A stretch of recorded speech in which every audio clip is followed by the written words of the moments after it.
Hey everyone, sorry it took so long for me to make this video. I'm just really bad at procrastinating, as you probably know. Well, first off, I wanted to let you guys know that I'm so excited for all of you guys. Good luck on all your auditions, and you are gonna be amazing. Now, first off, take everything I say with a grain of salt because Mr. Bound might agree with what I'm doing, maybe, possibly, and he might like change some things up. That's totally okay. I'm just like doing like some fundamental things. So if he says anything that contradicts what I say, totally listen to him instead. And that should be everything. Now, if you have questions, you can always contact me and we can do like a FaceTime session and then I'll like critique you in person or like live. So, yeah. Okay, first off with conducting is that you the starting position, the fundamental starting position. Now, how you find this position is you put your hands in an L and you put it next to your side. And that distance from your body is the distance that your arm should be from your side. So not too far in, not too far out. Next, how far out from you? Now your elbow should stay right in line with the center of your body, like so. And the most important thing is that your forearms are parallel with the ground. This is what creates the crisp articulation so that they can see where the beat is. So, like so. Now, when you're starting out conducting, you should work on only downbeats, and then once you perfect that, you should go on to like adding on other patterns. So, when you're at your starting position, when you're doing downbeats, an important fundamental of the movement of your arms is this. If I go in slow motion, my fingers leave the ictus first. The ictus is the focal point, it's where you hit. My fingers leave first, and then my arm travels all the way up. And this angle is exactly the same. I don't move from my elbows. I move from my shoulder right here. Now, my shoulder's not going up and down, it's just rotating. So while you're conducting and it's going up, your fingertips leave first, your arm moves up from your shoulder, and essentially you're going to be waving high at the audience. You see how my arms are basically flat to the band. So this is the top of your point. Now slow motion going back down, same thing. Move from your shoulders, not from the elbows. And then right here, how you articulate the beat is that your fingertips hit at your focal point and they move right back up and move from your shoulders. So slow motion, hit, hit, hit. Now, the most common mistakes that first-time conductors do is they do this. Their fingers droop all the way down here. So if you look at them from the side, they've got a massive wrist flick. And it looks like they're basically like washing a window with their hands. So from the front, if you look, you can see the back of my hands, and that's definitely wrong. So the most important thing is that you actually hit that perfect parallel point. And to practice doing that, you should set up a hard surface like a music stand, and like let's pretend this is a bad angle. Let's pretend like this is up to where my conducting height is. Practice forcing your fingertips to stop at parallel, because if you conduct past that, that just looks terrible. Anyways, that's the fundamental of a downbeat. Now to recap all of that, move from your shoulders, your fingertips move first, and at the top of your beat, it should be like waving at the audience. Now when you're conducting, if you look from the side, the shape of it is like this. It almost goes towards you. I'm exaggerating the angle, as you can tell. But when you're conducting, make sure you're not going outwards like this.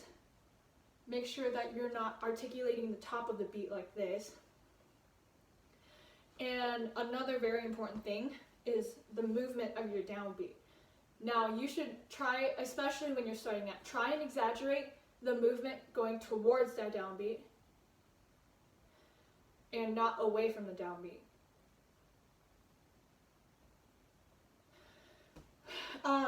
Newer conductors, this is a very big problem with them too, is that they tend to drag away from the downbeat like this. And when you do that, it's hard to tell time.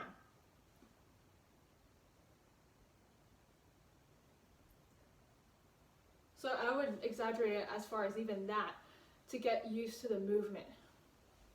Now, once you're done with like practicing downbeats, I would recommend you send me a video and then I'll give you some comments on that.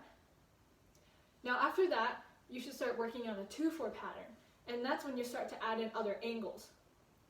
Oh yeah, I forgot to mention, every single downbeat should be the exact same height.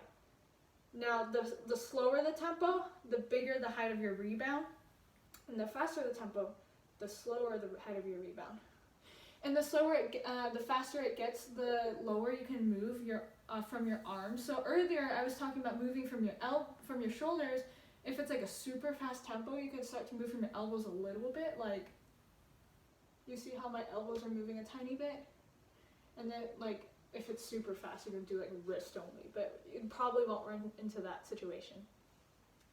So next thing is the 2/4 pattern, and essentially you're gonna move from your shoulders and your elbows, and it's almost gonna be like you're doing a W at the audience. So if you see, I'll do slow motion.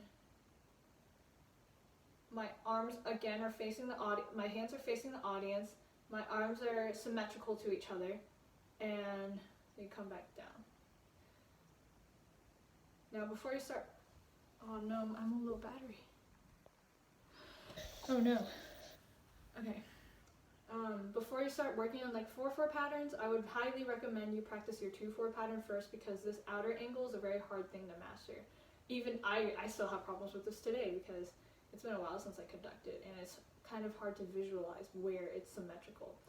So you can see my arms doing. That's the 2/4 pattern. Same thing with the 3/4 pattern is 2 downbeats, and you go out 1, 2, 3, 1, 2, 3, 1. Now, especially when you start going into these more complicated patterns, you have to make sure that you always hit the same exact spot every time you conduct. Now, if you watch, I'm always hitting at the same spot when I come back, and that's right here. And this is crucial because if you see, if I move the downbeat a lot and where the focal point is, it gets really hard to read. So again, you can practice like putting like a sticky note somewhere and trying to always hit that location when you're conducting. That's always a good little tip you can do if you're struggling with that. And then for the 4/4 pattern, when you come in, your hands are like in a right in front of you. Let's see if you can tell the angle. It's at this slight angle.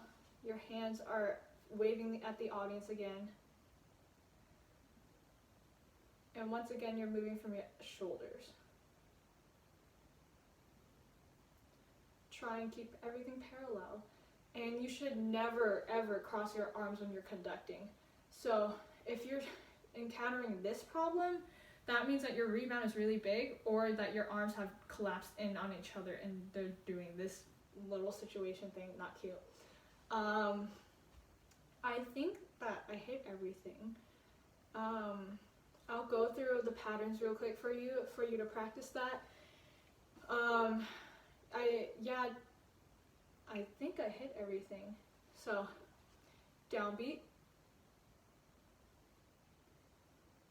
2/4, 1, 2, 1, 2, 1, 2, 1, 2, 3/4, 1, 2, 3, 1, 2, 3, 1, 2, 3, 1, 4/4, 1, 2, 3, 4, 1, 2, 3, 4, 1, 2, 3, 4. Don't worry about like practicing releases for now. Maybe I'll do like an update video later on that when you guys are ready for that. Don't worry about like counting off or anything like that either. And if you want to work on this stop motion pattern that we did mostly this year, same exact form of the arm, same exact movements. The only thing is that you're stopping at the downbeat, so 1, 3, 1, 3, 1, 3, 1.